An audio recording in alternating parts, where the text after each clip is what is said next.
देखो यहाँ पर कार्बन और उसके यौगिक के अंतर्गत आज हमको पढ़ना श्रृंखलाएं, शाखाएं और वलय के बारे में। तो हमने पढ़ा था कार्बन जो है उसकी संयोजकता जो है उसका हमने इस तरीके से देखा था किस प्रकार से कार्बन जो है हाइड्रोजन के साथ में जुड़ता है और वो सिंगल बॉन्ड भी बना सकता है, डबल बॉन्ड भी बना सकता है, ट्रिपल बॉन्ड भी बना सकता है। तो ज्यादातर जो है इसमें इलेक्ट्रॉनों की क्या होती है, साझेदारी होती है।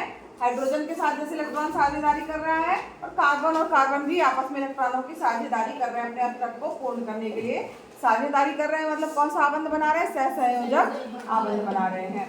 तो यहाँ पर ये आप देख रहे होंगे टेबल, यहाँ पर कार्बन और हाइड्रोजन के संतृप्त यौगिक क्या है, जो केवल सिंगल बॉन्ड से बने होते हैं, वो क्या कहलाते हैं, संतृप्त यौगिक। असंतृप्त मतलब जिसमें डबल बॉन्ड है, ट्रिपल बॉन्ड दिख रहा है, यानी कि वो क्या है, असंतृप्त यौगिक है। तो यहाँ पर संतृप्त यौगिक में अगर एक कार्बन है तो यहाँ पर एक कार्बन दिख रहा है, उसके चार जो है ये एक तरह से कहा जाए जो है ये हाथ है समझ लीजिए, और ये चारों जो है हाइड्रोजन जो है आपस में इसके साथ जुड़ करके इलेक्ट्रॉनों की साझेदारी करके जो है और बना क्या रहे हैं, मीथेन। एक कार्बन वाले को क्या कहा जाता है, मीथेन। दो कार्बन है तो एक कार्बन और एक कार्बन जो है आपस में सिंगल बॉन्ड से जुड़ गए, बाकी सारी जगह क्या जुड़ गए, जो बचे हुए हाथ थे उसमें हाइड्रोजन जुड़ गए। दो कार्बन और बचे हुए मतलब क्या हो गए, हाइड्रोजन, यानी C2H6। ये क्या हो गए, कार्बन कार्बन जुड़ गए, दो कार्बन और 1 2 3 4 5 6, ये हो गया क्या आपका एथेन। इसी तरीके से तीन कार्बन है तो यहाँ पर श्रृंखला बनाते हुए जुड़ गए, श्रृंखला मतलब चैन बनाते हुए आपस में जुड़ गए, बाकी सब जगह क्या लग गए उसके, हाइड्रोजन। जितने हाइड्रोजन उस समय लगे तो C3H8 किसका सूत्र हो गया आपका, प्रोपेन। यानी तीन कार्बन वाले को क्या बोलते हैं, प्रोपेन। चार कार्बन वाले को, पांच कार्बन वाले को और 6 कार्बन वाले को, ठीक है। तो इस प्रकार से इनकी संरचना जो है ये हम लोग कल पढ़ चुके हैं।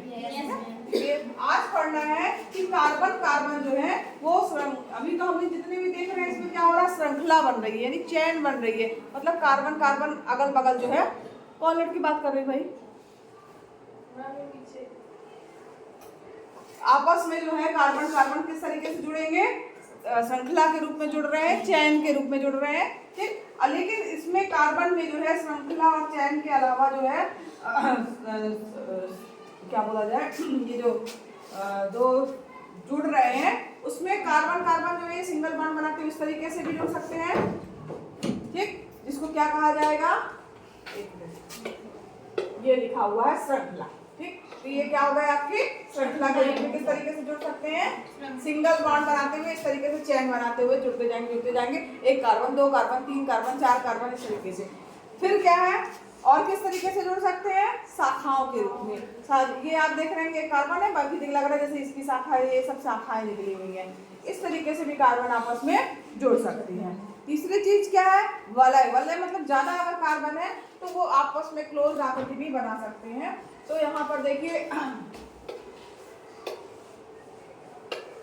इस तरीके से भी जो है वो आपस में जुड़ सकते हैं। तो ये क्या होगा, ये वलय हो गई। तो यहाँ पर जो आप देख रहे हैं कि जो कार्बन और कार्बन जो है जुड़ रहे हैं, जैसे मान लीजिए यहाँ पे कितने कार्बन दिख रहे हैं आपको, 4। तो यहाँ पर जो है 4 कार्बन परमाणुओं से बने कार्बन का जब हम कंकाल बनाते हैं, कंकाल मतलब ढांचा हो गया, तो यहाँ पर 4 कार्बन इस तरीके से जुड़े हैं और इन 4 कार्बनों को ही 2 तरीके से जोड़ सकते हैं, एक तो चैन के रूप में, दूसरा किस तरीके से जोड़ सकते हैं, शाखाओं के रूप में जोड़ सकते हैं, जिस तरीके से ये बताया गया है।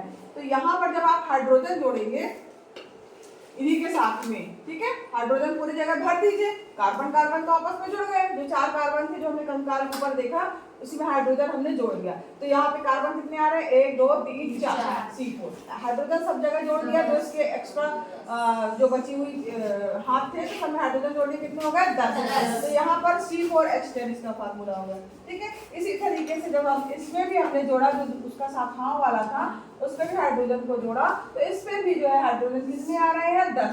C4H10 को जो है 2 तरीके से हम संरचनाएं उनकी बना सकते हैं, लेकिन दोनों का सूत्र क्या होगा, C4H10 होगा, दोनों का एक ही सूत्र है। तो यहाँ पर देखो समान आणविक सूत्र लेकिन अलग अलग संरचनाओं वाले यौगिकों को क्या कहा जाता है, संरचनात्मक समावयव कहा जाता है, ठीक है। यहाँ संरचना जो है अलग अलग है लेकिन सूत्र क्या है, एक ही है। उदाहरण भी आप देके समझा सकते हैं।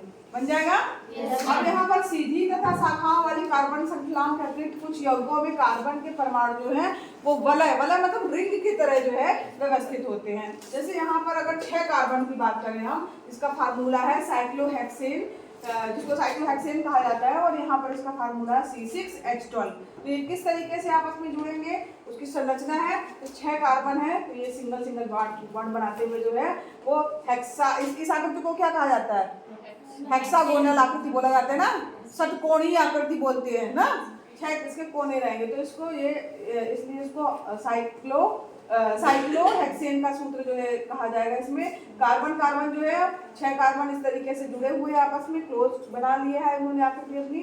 अब यहाँ पर देखो प्रत्येक कार्बन, जैसे इस कार्बन को अगर हम लेके चल रहे हैं तो उसके 2 हाथ कंप्लीट है, ये 2 इसकी संयोजकता है, 2 जुड़ चुकी है, एक कार्बन से, दूसरा वाला दूसरे कार्बन से, 2 बाकी हैं, दोनों में क्या जुड़ेगा, हाइड्रोजन हाइड्रोजन हाइड्रोजन। तो इस प्रकार से जो है इसका फार्मूला होगा C6H12। ये साइक्लोहेक्सेन का जो है वो क्या होगा, इस तरीके से संरचना होगी। ये कौन सा उसका प्रकार हो गया, वलय वाला, रिंग वाला, ठीक है। तो यहाँ पर इलेक्ट्रॉनिक बिंदु संरचना को दिया गया चित्रित करने के लिए, तो इलेक्ट्रॉनिक बिंदु संरचना भी आप जो है वो बना सकते हैं। जिस तरीके से भी हमने वो क्रॉस और बिंदी वाला बनाया है, तो बिल्कुल उसमें आप दिखा सकते हैं कि एक एक कार्बन कार्बन जो है वो क्रॉस करके एक सिंगल सिंगल इलेक्ट्रॉनों की साझेदारी कर रहे हैं, और हाइड्रोजन जो है उसमें बिंदी बना करके एक एक इलेक्ट्रॉनों की साझेदारी करके अपना स्टेप पूरा किए हुए। हाइड्रोजन को 2 चाहिए, कार्बन से भी ले लिया, एक उसका खुद का है, और कार्बन को कितने चाहिए, 8 चाहिए हैं, तो यहाँ 2 उसने हाइड्रोजन से ले लिए और 2 कार्बन से ले लिया, और उसके बाद स्वयं भी कितने हैं, 4 हैं, तो टोटल उसका भी अष्टक आप उसने कर लिया। तो इस प्रकार से जो है जो तीनों चीजें हमने देख ली, श्रृंखला भी देख लिया, शाखित श्रृंखला भी देख लिया, और चक्री वाला भी हमने देख लिया। तो इस प्रकार से जो है एक यहाँ पर देखिए, अब यहाँ पर जो भी हम देख रहे हैं कार्बन, उनके बीच में सिंगल बॉन्ड देखा था, सिंगल बॉन्ड सब में बना था ना, तो वो संतृप्त थे। लेकिन असंतृप्त अगर डबल बॉन्ड से भी जुड़ सकता है कार्बन, ट्रिपल बॉन्ड से भी जुड़ सकता है, तो उसको असंतृप्त कहा जाएगा। जैसे अगर मान लीजिए हम बात करें बेंजीन की, तो यहाँ पर बेंजीन की संरचना इस प्रकार से होती है, इसका फार्मूला होता है C6H6, ठीक है। अब यहाँ पर C6 है और H6 है, उतने ही हाइड्रोजन है, तो हमने पहले 6 कार्बन बना लिए, ठीक, और उसके साथ में हाइड्रोजन जो है हमने 6 जोड़ लिए। तो जब आप 6 हाइड्रोजन जोड़ेंगे, इसमें से लिखने वाला ये वाला है ना,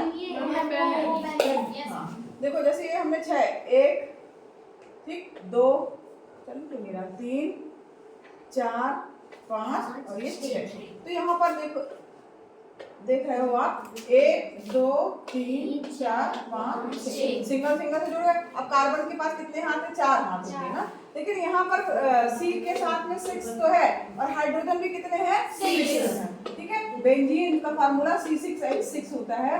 तो अब इसमें हाइड्रोजन 6 है, तो मतलब एक इसके साथ जुड़ गया, हर के साथ में क्या जुड़ गया, एक जो क्या जुड़ गया है, हाइड्रोजन जुड़ गया है, ठीक।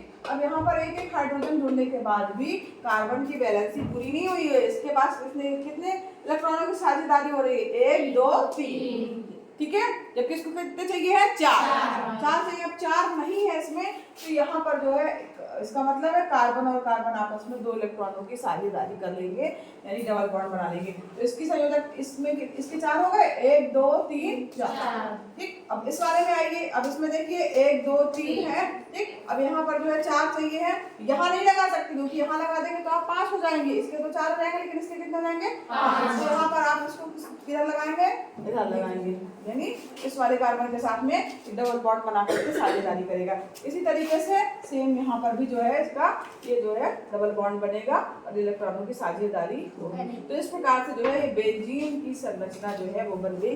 इसमें बेंजीन की संरचना जो है बनने के लिए भी आ सकता है कि बेंजीन की संरचना को बनाइए, क्या होगा उसका फार्मूला सूत्र लिख करके। तो यहाँ पर बेंजीन का फार्मूला C6H6 है और संरचना इस प्रकार से हो गई, ठीक है।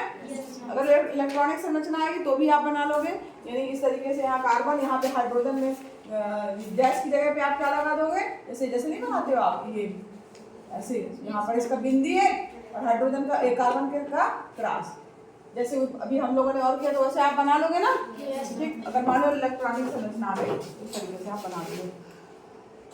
अब यहाँ पर कार्बन और हाइड्रोजन वाले ये सभी कार्बनिक यौगिक अब जितने भी अब आप देख रहे हैं इसमें हो क्या रहा है, कार्बन जुड़ रहा है और उसके साथ में क्या जुड़ रहा है, केवल हाइड्रोजन। तो यहाँ पर केवल 2 ही जो है इसमें जुड़ रहे हैं। तो केवल कार्बन और हाइड्रोजन से मिलकर के जो भी बनता है यौगिक, तो वो सभी क्या कहलाएंगे, हाइड्रोकार्बन कहलाएंगे। यानी कार्बन और हाइड्रोजन के संयोग से बनने वाले सभी यौगिक जो है वो क्या कहलाते हैं, हाइड्रोकार्बन कहलाते हैं। क्या कहलाते हैं, हाइड्रोकार्बन। तो यहाँ पर जो संतृप्त हैं यानी सिंगल बॉन्ड से जो बने हुए हैं उनको क्या कहा जाएगा, एल्केन। तो और जो असंतृप्त भी होंगे, डबल बॉन्ड भी बना होगा, ट्रिपल बॉन्ड भी बना होगा, अगर डबल बॉन्ड से बने हैं जिसमें अगर एक भी डबल बॉन्ड दिख रहा है, ठीक है, तो एक या एक से अधिक दोहरा आबंध है तो उनको क्या कहा जाएगा, सिंगल बॉन्ड वाले को एल्केन, डबल बॉन्ड वालों को एक भी अगर डबल बॉन्ड तो एल्कीन, और त्रिआबंध यानी ट्रिपल बॉन्ड से बने हुए कार्बन तो alkyne. Alkane, alkene, alkyne, alkane, alkene, alkyne, alkane, alkene, alkyne. समझ में आया? दो बंध वाले क्या है, एल्केन। सही है, सही बोलिए।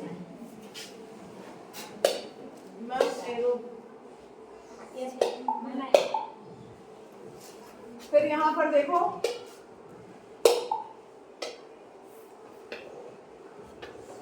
मुझसे दोस्ती करेंगे, तो यहाँ पर देखो कार्बन अत्यधिक जो है यानी कि बहुत फ्रेंकली मतलब वो हर से दोस्ती कर लेता है, हर से जुड़ना चाहता है। तो यहाँ पर कार्बन अत्यंत मैत्रीपूर्ण तत्व है। और कार्बन और हाइड्रोजन की यौगिकों की हम लोगों ने बात की, लेकिन इसके अलावा भी कार्बन जो है और लोगों से दोस्ती कर लेता है या और लोगों के साथ में जुड़ सकता है। जैसे हेलोजन हो गया, ऑक्सीजन है, नाइट्रोजन है, सल्फर है, इन सबके साथ भी जुड़ करके आबंध बनाता है।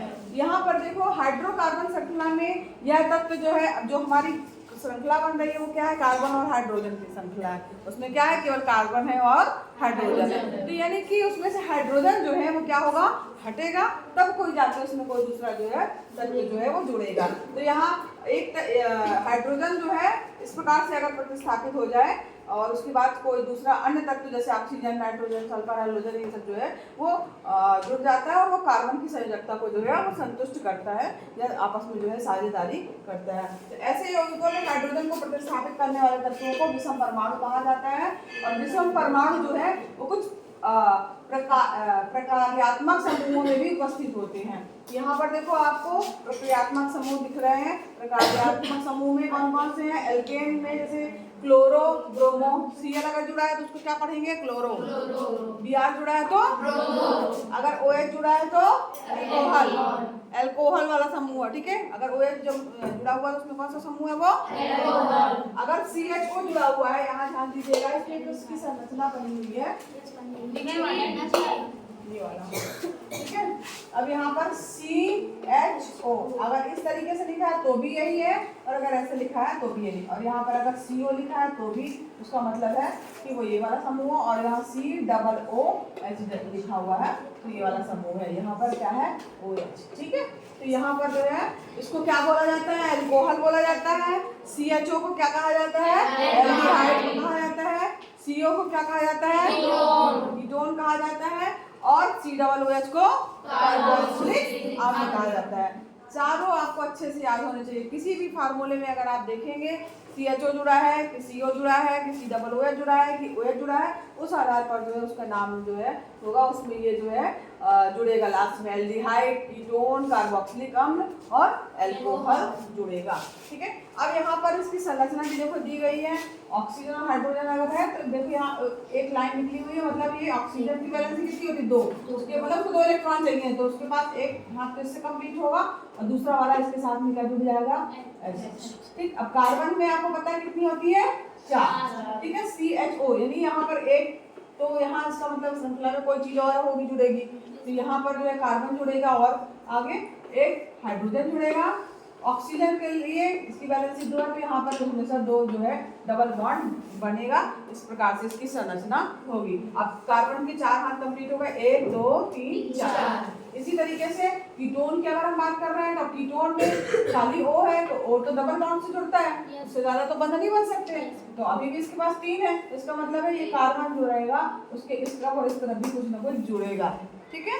तो ये कौन सा समूह कहलाएगा आपका, कीटोन कहलाएगा। नेक्स्ट वाला है यहाँ पर COOH है, यानी इसमें आप देख रहे होंगे सिंगल बॉन्ड से C जुड़ा हुआ है, डबल बॉन्ड से ऑक्सीजन जुड़ा रहेगा और यहाँ पर OH हो जाएगा COOH, जिसको क्या कहा जाएगा, कार्बोक्सिलिक अम्ल कहा जाएगा।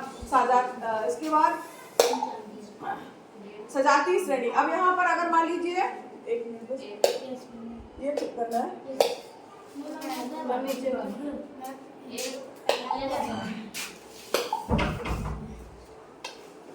सजातीय श्रेणी की अगर हम बात करें कि यहाँ पर जो कार्बन जो है आपस में जुड़ सकते हैं और लास्ट में वो वाले आपके जो प्रक्रियात्मक समूह दिखाए गए थे वो जुड़ा हो सकता है। लेकिन अगर कार्बन जैसे अब यहाँ देखिए कार्बन की श्रृंखला की लंबाई अगर कुछ भी है और सब में अगर एक जैसा ही प्रक्रियात्मक समूह है, जैसे अल्कोहल की अगर हम बात कर रहे हैं, इसमें भी OH जुड़ा हुआ है, इसमें भी OH जुड़ा हुआ है, इसमें भी OH जुड़ा हुआ है, इसमें भी OH जुड़ा है। कार्बन श्रृंखला की लंबाई अलग अलग है, इसमें 1 कार्बन है, इसमें 2 कार्बन है, इसमें 3 है, इसमें 4 है। तो यहाँ पर जो भी आप देख रहे हैं इन सभी के जो ऐसी श्रृंखला जो रहेगी वो इसे क्या कहा जाएगा, समजातीय श्रेणी कहा जाएगा। एक ही समान जात है, मतलब एक तरह से अगर जैसे अभी हम लोग के नामों में अगर एक जैसा सरनेम होता ना, पीछे छल्ला जो है सबका एक जैसा, तो बोलते हैं इनकी जाति जो है एक जैसी होती है ना। अगर एक जैसा सरनेम में तो एक जैसी जाति बोलते हैं ना, भैया सब लोग के में जैसे मान लीजिए किसी में मान लो गुप्ता लिखा तो मतलब वो ये हो गया एक ही जाति के हैं, है ना।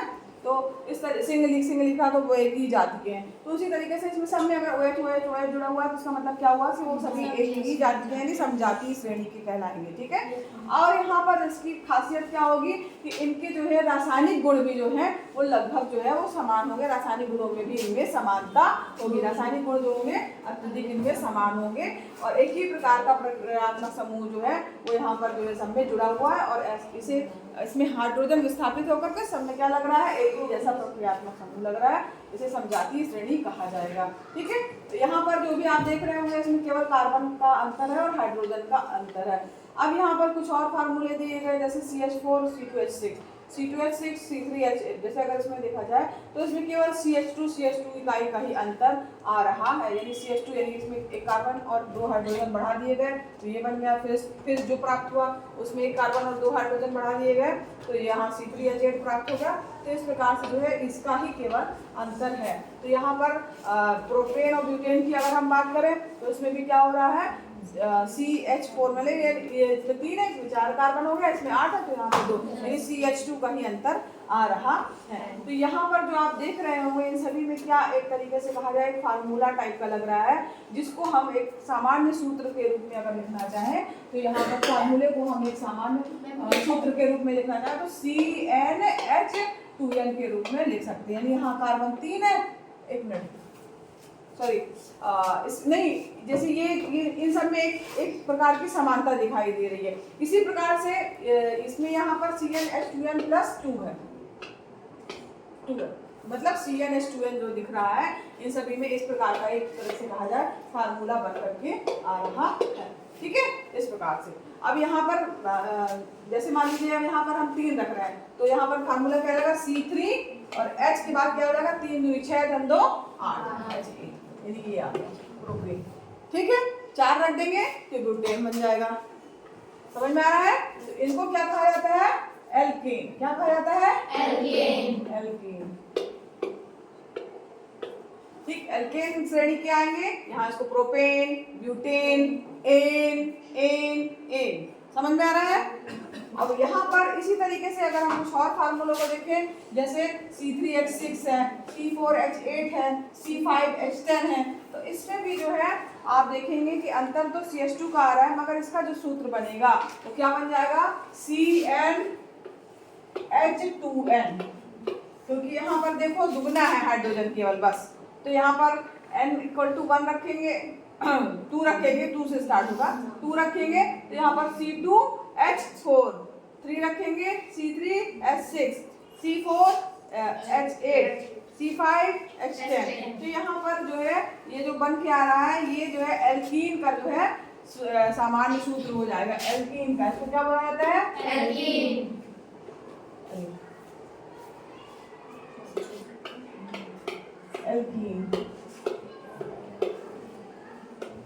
मतलब पेन नहीं चल रहा कायदे से, एल्कीन, ठीक है। तो ये जितने भी आएंगे ये सब एल्कीन के होंगे, ठीक। इस प्रकार प्रकार से जो है यहाँ पर एल्कीनों का सामान्य सूत्र जो है लिख दिया गया, N=2, 3, 4 जो है वो आपको दिखाई दे रहा होगा। इसके बाद इसमें ले जाना ना,